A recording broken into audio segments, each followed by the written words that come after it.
This is the Lone Crater YouTube. We hope this video helps.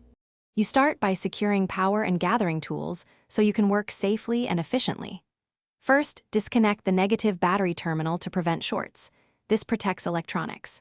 Next, inspect the backup sensor fuse and use a code reader to pull any stored fault codes. This tells you whether the issue is power, wiring, or the sensor itself. Then, access the sensor plug and use a multimeter to check for 12V constant or switched power and signal continuity. Once you have readings, proceed to physical access. You remove the bumper or trim panel carefully, keeping track of fasteners so reassembly is smooth. Once exposed, unplug the sensor and inspect both sensor face and connector for dirt, corrosion, or water. Those are common failure points.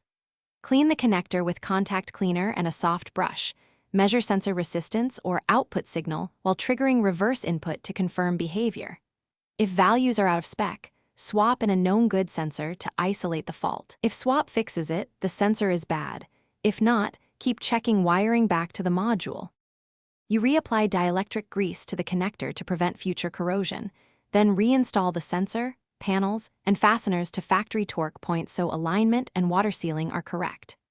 Reconnect the battery and clear any diagnostic trouble codes, then follow the OEM calibration or relearn procedure if required. This ensures the system recognizes the sensor. Finally, perform a slow reverse test in a safe area while watching the display and scanning for codes. If intermittent errors persist, check harness. Thanks for watching. Consider subscribing if we helped you.